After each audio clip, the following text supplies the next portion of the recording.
بسم الله الرحمن الرحيم الحمد لله رب العالمين والعاقبة للمتقين ولا عدوان إلا على الظالمين والصلاة والسلام على أشرف الأنبياء والمرسلين نبينا محمد وعلى آله وصحبه أجمعين.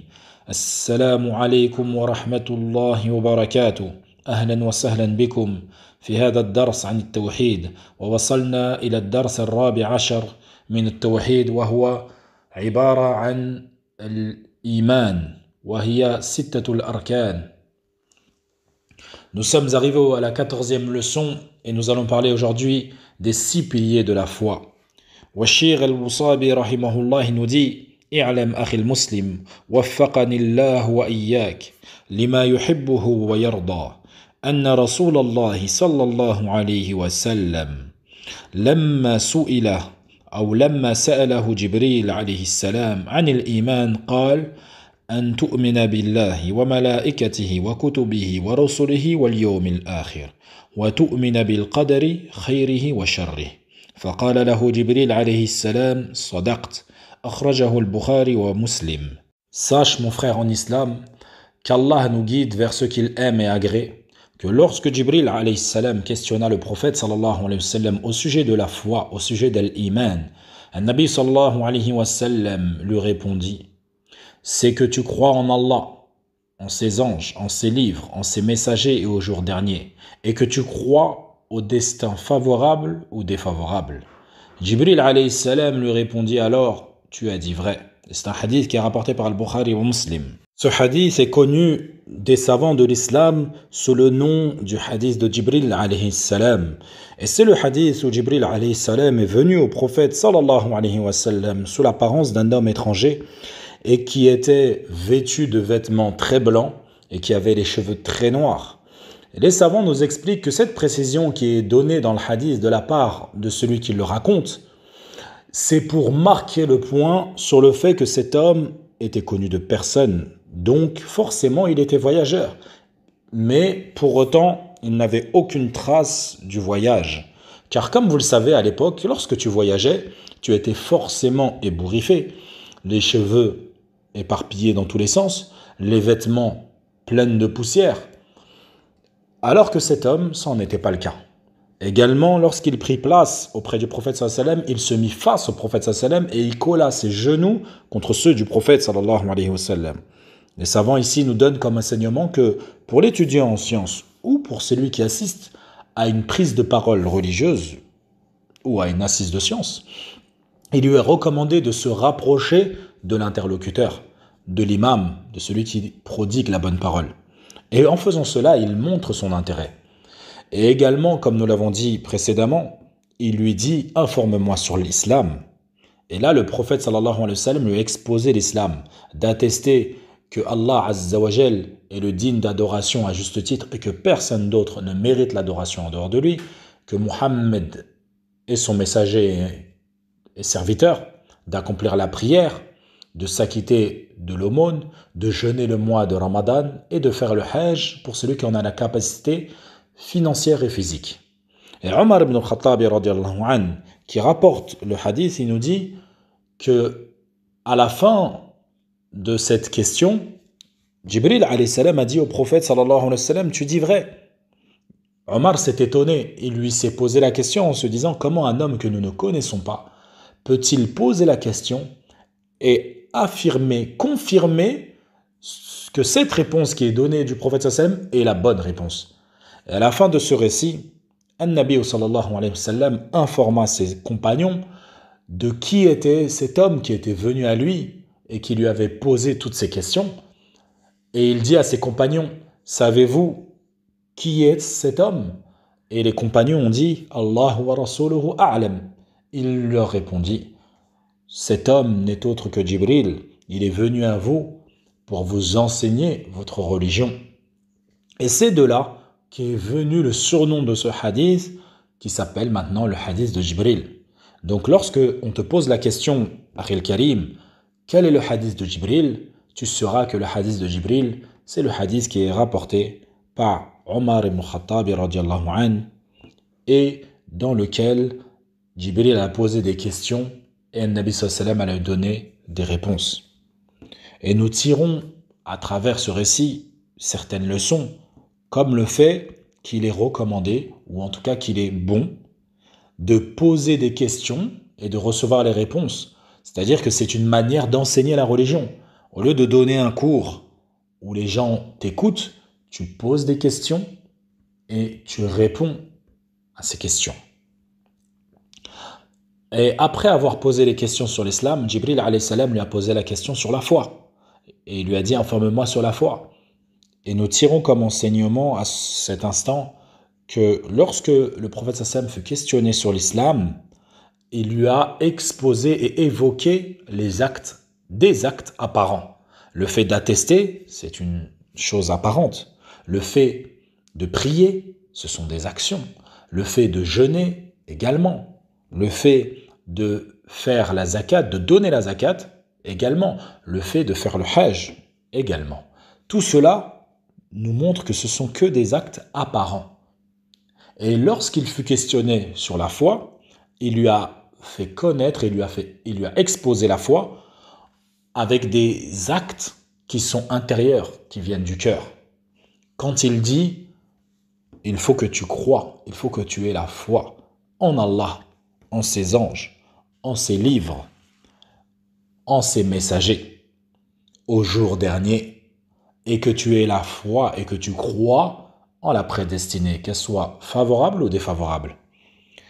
Et la preuve tirée du Coran de ces 6 piliers de la foi, c'est la parole d'Allah Azza wa Jal lorsqu'il dit آمن الرسول بما أنزل إليه من ربه والمؤمنون كل آمن بالله وملائكته وكتبه ورسله لا نفرق بين أحد من رسله وقالوا سمعنا وأطعنا غفرانك ربنا وإليك المصير. Le messager a cru en ceux qu'on a fait descendre vers lui, venant de son Seigneur, et aussi les croyants. Tous, qu'est-ce qu'ils ont fait? Tous ont cru en Allah, en ses anges, en ses livres et en ses messagers. Et ils dirent, nous ne faisons aucune distinction entre ces messagers. Et ils ont dit, nous avons entendu et obéi. Seigneur, nous implorons ton pardon, c'est à toi que sera le retour. Donc, ça fait 5 piliers. Dans ce verset, il nous donne 5 piliers de la foi. Quand il dit, nous croyons en Allah, en ses anges, en ses livres et en ses messagers. Et à la fin du verset, il dit, et c'est à toi que sera le retour. Le retour, c'est quand? Yawm al-Qiyamah. C'est le jour de la résurrection. Également, Allah Azza wa Jal, il nous dit, ليس البر أن تولوا وجوهكم قبل المشرق والمغرب ولكن البر من آمن بالله واليوم الآخر والملائكة والكتاب والنبيين. La bonté pieuse ne consiste pas à tourner vos visages vers le levant ou le couchant, mais la bonté pieuse est le fait de croire en Allah, au jour dernier, aux anges, aux livres et aux prophètes. Cela nous montre encore ici qu'il a mentionné 5 piliers de la foi. Et concernant le qadar, la prédestinée, Allah Azza wa Jal, il nous dit Inna kulla shay'in khalaqnahu bil qadar. Nous avons certes créé toutes choses avec juste mesure. Et cela nous prouve que la foi en Allah fait partie de la foi en Allah de croire en la prédestinée. Qu'Allah a tout créé avec mesure. Il a tout créé avec prédestiné. Et c'est pour cela que dans le hadith, le Nabi sallallahu alayhi wa sallam, lorsqu'il fut questionné par Jibril, informe-moi sur la foi, il lui a répondu An tu'mina billah wa malaikatihi wa kutubihi wa rusulihi wal yawmil akhir. Puis il dit Wa an tu'mina bil qadari. Que tu aies la foi en Allah, en ses anges, en ses livres, en ses prophètes, au jour de la résurrection, et que tu aies la foi en la prédestinée. Il mentionne une seconde fois et que tu aies la foi en la prédestinée. Il renforce sa parole par cela.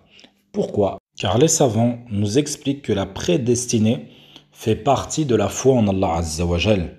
Et c'est pour cela que tu trouveras dans certains livres, dans certains ouvrages, tu trouveras des savants de la première génération diront que la foi est de 5 piliers et non de 6, car ils intègrent le 6e pilier dans le premier, qui est la foi en Allah.